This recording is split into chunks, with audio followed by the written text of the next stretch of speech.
Respectfully dedicated tonight to the United States Marine, the Johnson Wax Program with Fibber McGee and Molly.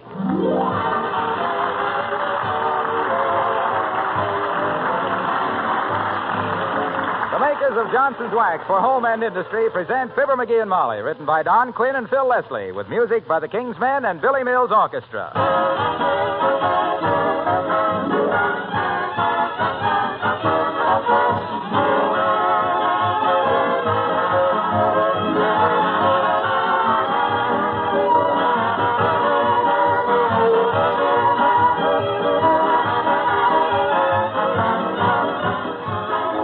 Don't you wish you could live in a world where there wasn't any dirt? Think how much time and work and money you could save. But we do have dirt, so the sensible thing is to figure how to get rid of it with the least possible effort. One way, of course, is with the regular use of Johnson's Wax on your floors, furniture, woodwork, and other surfaces. Here's an important thing to remember. Both Johnson's liquid wax and cream wax clean as they polish. The dirt comes off when you apply the wax, and when you polish the surface, it becomes immaculately clean and beautiful.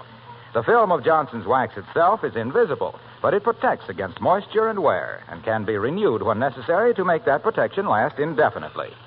If you haven't been using Johnson's liquid wax or the cream wax, try them, especially on your furniture, woodwork, and accessories. You'll know what we mean when we say the wax cleans as it polishes.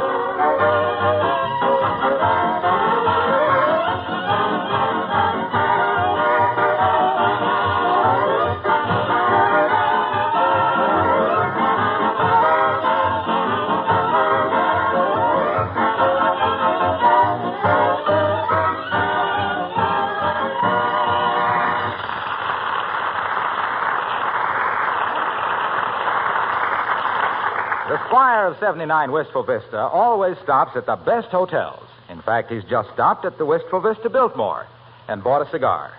And here, walking through the lobby, we find Fibber McGee and Molly.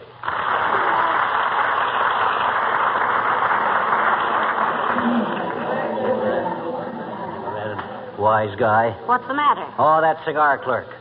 I asked him if he would sell me an El Ropo Caballo, and he says yes. I can sell you one, but don't light it in here. Well, my goodness.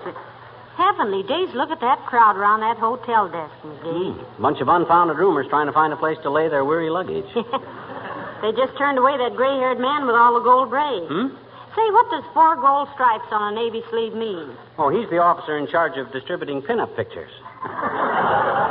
They call him a petty officer. Ah? Petty's the fellow that draws. Oh, look, McGee. What Look at? over there. Huh? That sailor, sitting on the suitcase. He looks so discouraged. Oh, no wonder he's sitting on the lock. He ought to turn it up on end. Nice-looking lad, isn't he? Maybe we could do something for him. No, I don't know what, but it won't do any harm to give him a kind word. Come on. Hi there, sailor. What? Oh, how do you do? Anything bothering you, son? Except us? I'm glad you spoke to me, ma'am. I was so lonesome I was about to go out and shoot myself. What? Game of billiards. Oh. Well, not that it's any of our business, but couldn't you get a room here in the hotel? No, ma'am, nor any other hotel. It's all right, though. I'm just here for one night. Oh, one night is too long to sleep sitting on a suitcase, Bud. You'd be going around tomorrow with circles under your pockets. Oh, I can make it up on the train tomorrow. What branch of the Navy are you in, if it isn't a military secret? I'm in the Merchant Marine, ma'am. My hitch is up. Oh, my gosh, it is? Well, we'll stand in front of it if you want to hitch it down. That's seagoing underwear. McGee. He means he's been discharged. Yes, ma'am. I'm on my way home now. Oh, going to join up again, Bud? I don't know, sir. I might. And then again, I might try to get established in some shore job. Well, that's a very natural impulse, I'm sure. On the other hand, do you think there's any more important shore job than making sure we win the war? Don't worry. I'm going to think it over before I do anything. Look, do you folks know of any place in town where I could sleep tonight? Not fussy, just some place that's dark, warm, and horizontal. Well, let me think, Bud. Maybe the Elks Club could... No, they're redecorating. McGee? Huh? Maybe we, it might be possible to, You mean, Why not? Oh, very good question. Look, son, I'm Mr. McGee, and this is my wife, Mrs. McGee. Oh, well, I'm glad to meet you. I'm Tommy Davis. How do you do, I'm sure. Look, Mr. David? Tommy, ma'am. Yeah. Look, Tommy, why don't you come and stay with us tonight? We have plenty of room. Yeah, hot and cold running root beer, son. Radio in every room. They don't work, but they're there. Gee, that would be... Well, no, thanks very much. I'll just... Now. Come on, Tommy. You won't be a bit of trouble. Oh, it's very kind of you, ma'am, but I don't think I'd better. My train leaves very early. Look, Bud, us seafaring men have got to stick together, see? Were you at sea, sir? Was he? He still is. Had my own boat on the Illinois River, son. 32-footer. I can tell you more about scuppering a fiddly hats than you can shake a scuttlebutt at. Well, I mind one time we got caught in a trade wind that tore the starboard bulkheads right out of the gunwale. Just the same. But just the same, sir, I don't think I should. Oh, come on with us, Tommy, my boy. I'll teach you how to tie a Turk's head and a granny knot. My old granny spent one whole winter teaching me how to tie it. Well, it's very nice of you, sir, but I think it'd be better if... I'll bet Alice will enjoy talking to you, too, Tommy. Oh, I know, but... Alice? She boards with us, Tommy. Works in an airplane plant.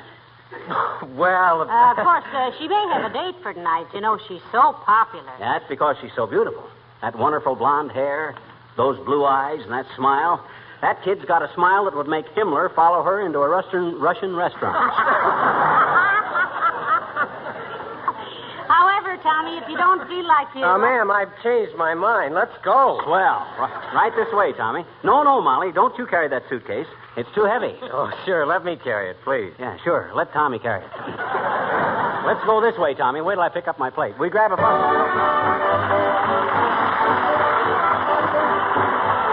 Billy Mills and the orchestra and Stomping at the Savoy.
Yes, Sir Tommy, there's nothing like sailing to bring out the best in a man. I always travel by rail myself, particularly on a boat. Did you say Alice ought to be home any minute? Who? Oh, Alice. Yeah, she ought to be home any minute, Tommy. Well, what was I saying? Oh, yeah. Well, sir, the time I and Fred Nittany took our boat on a cruise to Starved Rock was really something. All of a sudden, out of the south-southeast come a nor'wester. A nor'wester comes out of the northwest, Mr. McGee. Oh, ordinarily, yes. But that's what made this wind so unusual. It was a freak storm, an 80-mile gale. Tore the lashings off the mizzen and the keel hauled the jib so he could hardly batten down the mainstay. We ran into one of those out of Murmansk one night. Murmansk? Norway, huh? Murmansk is not in Norway, dearie. Huh? It's in up near the... Russia. Oh, what did I say, Norway? yeah, I meant Russia. Oh, I said it. I know it was right there on the Mediterranean. Well, yes, it's in that general direction, all right. Well, sir, there we were, bowling along with the taffrail completely shivered under the boom cradle. The land yards were groaning, and the forepeak was fluttering, and the bilges were banging against the tiller, when all of a sudden, we struck. My goodness. You struck what, sir? A rock? Oh, a bargain. We agreed to jump overboard and swim ashore, which we did. What became of the boat, dearie? We never knew. But they say that on dark, windy nights around the Illinois River, a ghostly little sailboat can be seen silently gliding up and down the stream, looking for its lost master. Say, maybe we can see it tonight. It's been getting awfully windy in here. What kind of a boat was it, sir? Sloop? No. Star class, 3-masted catboat with a balloon spin maker and a retractable cargo boom. I never heard of a ship like that, sir. Well, Natch, I designed it myself. What was the displacement? Oh, didn't have any. Them luxuries weren't for me, bud. When I went sailing, there was no fault at all about it. I mind one time we were sailing around the Horn. You don't mean Cape Horn by any chance? Why, certainly not. Somebody threw an old brass tube in the water near the dock, and we always had to sail around it. Well, sir. Look, McGee, let Tommy do a little talking. You haven't let him get a word in edgeways. Why, sure. Go ahead, Tommy. What kind of boat you been on? Cargo ships mostly, sir, but I was on one tanker. We were in a convoy to Halifax. Halifax. I planned to sail up there one summer. 1922 it was. Or was it 1923? No, it was 1922. Or was it? Well, now, let's see. Zan lost his teeth in the hay in 1920. No, it was 1924. I think. Yes, it was 1924.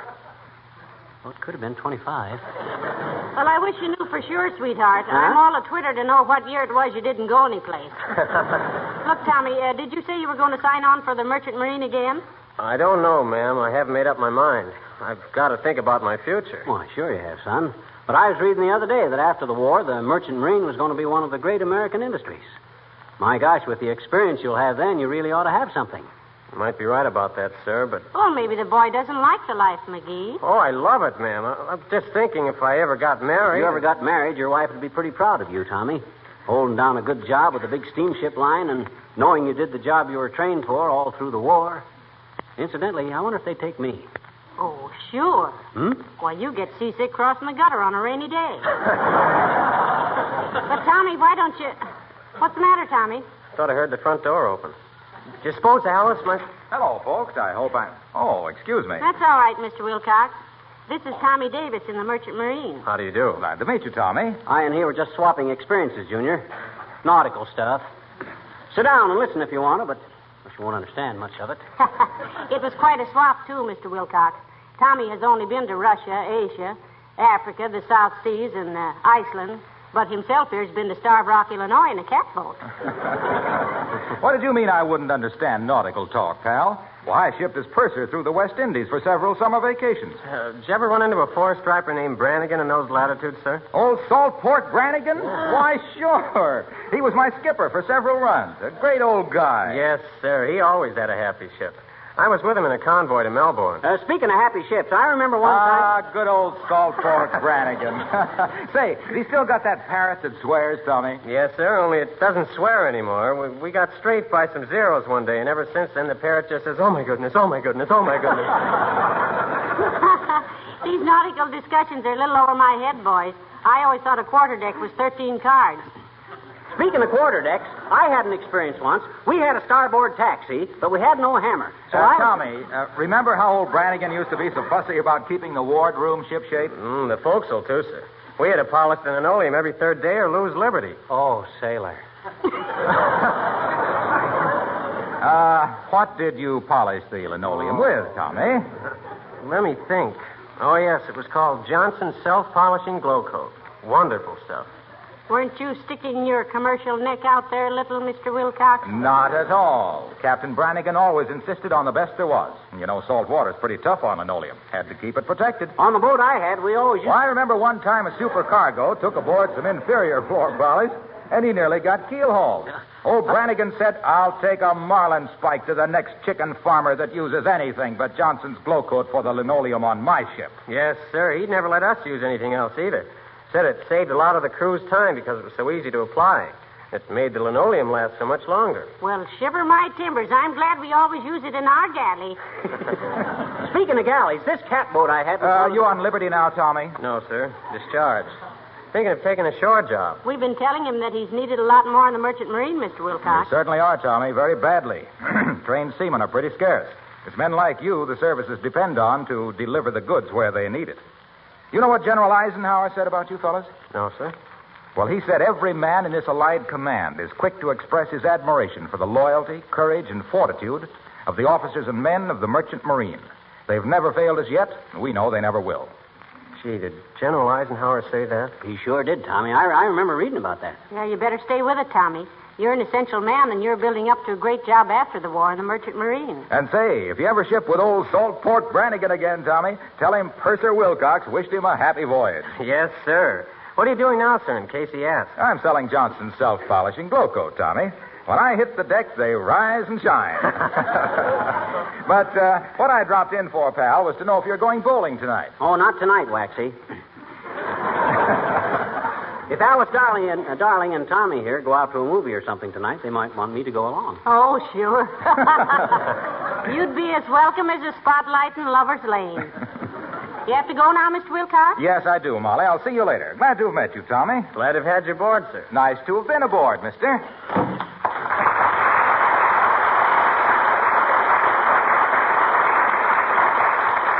What's that nice to have been aboard stuff?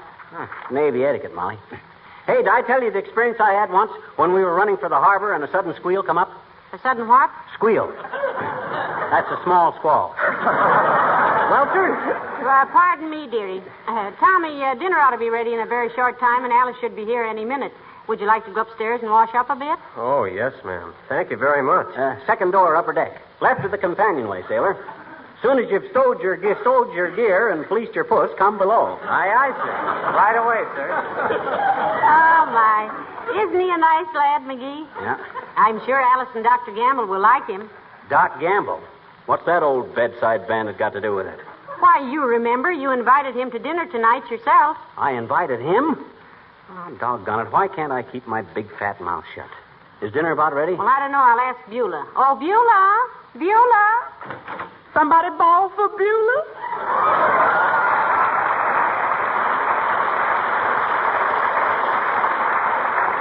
Yes, Beulah, we're having a special guest for dinner tonight. Yes, ma'am, I know. It's Dr. Gamble.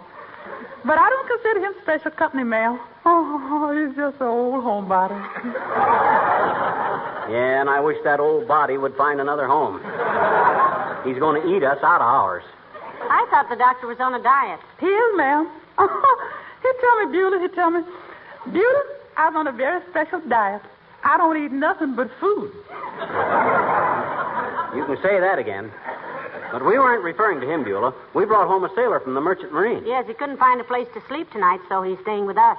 Okay, ma'am. Miss Alice gonna be here, too? Oh, sure. And that sailor, so steamed up to meet her, he whistles at grade crossing. He may take her to a movie after dinner, Beulah. Is there a good one in town? Well, they say the picture at the Bijou is real good, ma'am. It's all about the income tax, I think. A movie about the income tax? What's the name of it? National Velvet. I think that picture's about a steeplechase, Beulah. No, same thing. One little stumble and it's a horse on you.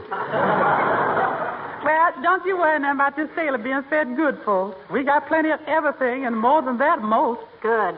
He'll sleep in Uncle Dennis's old room, Beulah. And I hope it ain't haunted. Uncle Dennis entertained a lot of spirits in there.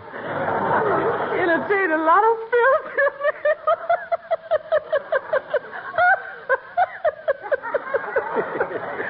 Love that man.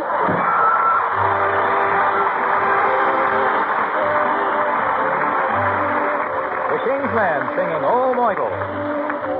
Here is the story of love in its glory. Believe me, it's straight from the heart. The time is the present, the place you can guess, and the hero is ready to start. He speaks, oh Michael, stick your head out the window, it's Jimmy. Oh Michael, would you like to go places tonight? Oh Michael, I can't wait for the kiss you'll give me. Oh Michael, boy, just kiss me, the world is alright. Our romance is while we're dancing, while me heart flies as high as a kite. Oh, Michael, hurry up, hurry down to your Jimmy. When a guy's on a foil, oh, how he wants a coil, oh, when I wants me Michael tonight. Don't you break a date? Hey, boy! Don't you break a date? Don't you break a date? Are you gonna leave me standing here until I grows a beard? Oh, Michael, use the perfume I like, don't forget it. Oh, Michael, me title, there'll be no sweeter coil in the block. Better hurry down, better hurry up. Oh, Michael, hey, Michael, if a guy should get fresh, he'll regret it.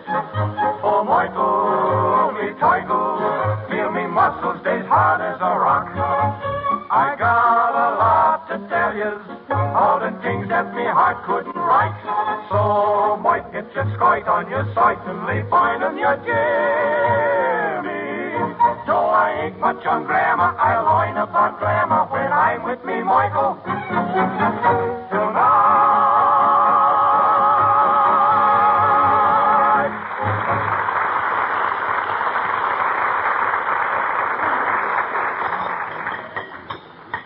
Won't you have some more gravy, Alice? Oh, no, thank you, Mrs. McGee. I have to watch my figure, you know. Couldn't think of a pleasanter assignment, my dear. Pipe down, you old Rui. You're old enough to be her grandfather. A man is only as old as he looks, Sonny, and I can still do that. Please pass the biscuits if you can stop gnawing on that chicken leg long enough. Pass the chicken, will you please, Tommy? Give Alice some. Certainly. Have some Alice chicken? Have some chicken, Alice? No, thank you, Tommy. And, go on with what you were telling me about the time you had to jettison a cargo off Cape Hatteras. About the time you had to what? Had to jettison the cargo, Dopey. Huh? If you'd ever gotten enough salt air in your nostrils to clear your stuffy little brain, you'd know that means throw the cargo overboard in an emergency. We had to do that once in the middle of the China Sea. Who did, Doctor? The ship I was on. Taking a world cruise, Doctor? I took plenty of them, my boy. I was ship's surgeon on the Atlantic and Orient line for a long time. Likely story. If you know so much about boats, what's a fiddledy hatch? Oh, I know what that is, Mr. McGee. Gee, do you really, Alice? What is it, Alice? Well, it's a grating over the engine room for ventilating purposes. Correct, Alice. How do you know so much about boats, Alice? Well, when I was a little girl, I lived with my uncle, and he had a 100-foot yacht. We traveled all over in it.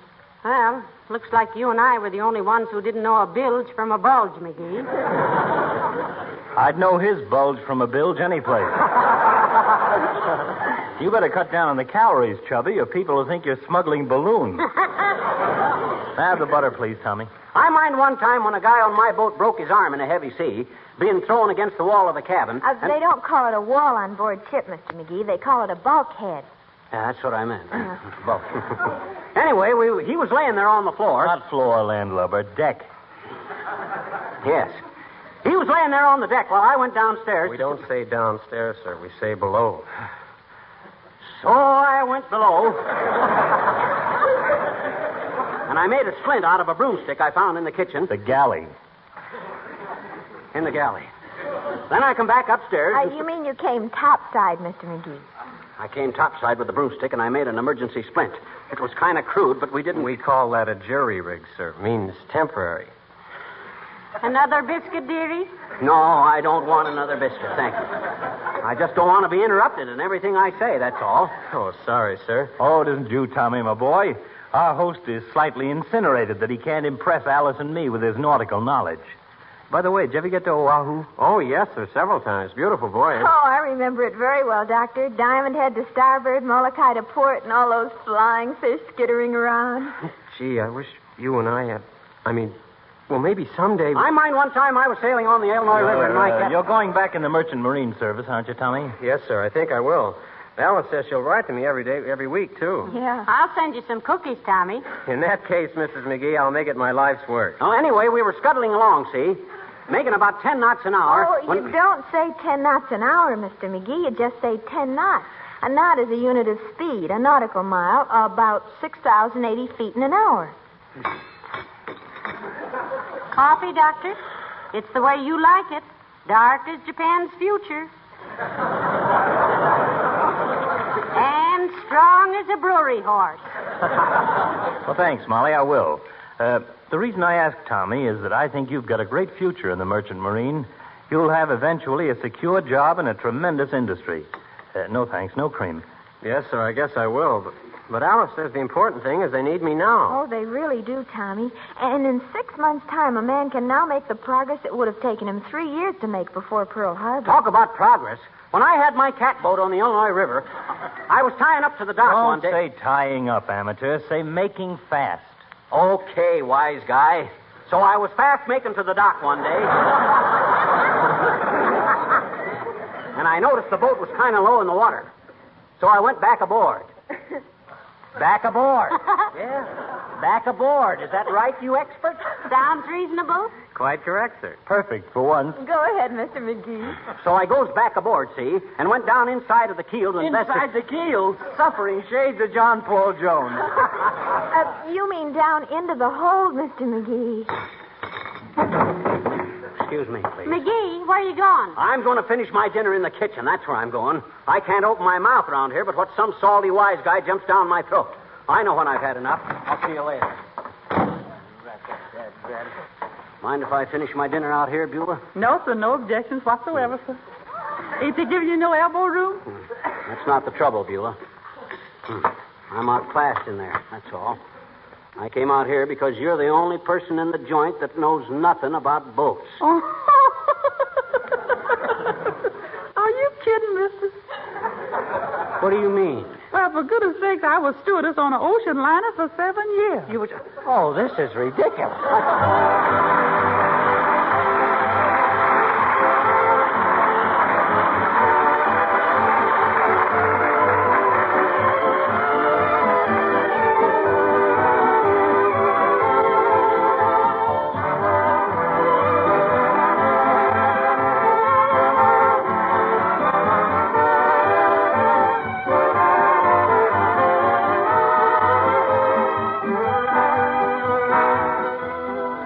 Most of us like to feel that what we do has the approval of our friends, even in the selection of our clothes or laundry soap or floor polish. This is true.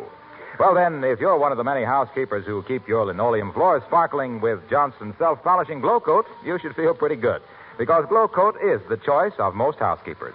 And what's more, it's recommended both by housekeeping authorities and by linoleum manufacturers themselves. To you ladies who have used other Johnson's wax products, the name Johnson itself on the package is the only recommendation you need. And if you're a regular user of Glow Coat, you know how much it saves you work and saves your linoleum. Glow Coat shines as it dries without rubbing or buffing. And its regular use makes linoleum last 6 to 10 times longer, besides keeping it beautifully polished.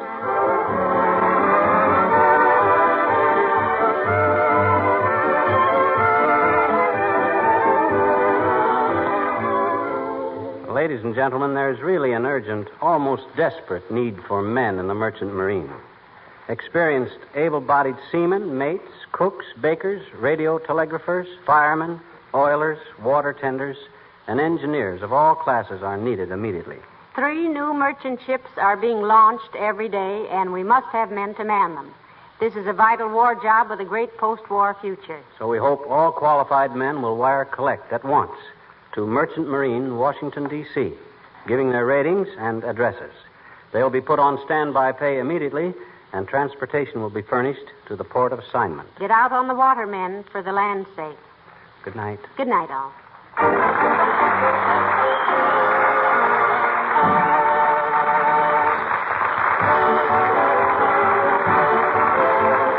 This is Harlow Wilcox speaking for the makers of Johnson Wax Finishes for home and industry, inviting you all to be with us again next Tuesday night. Good night.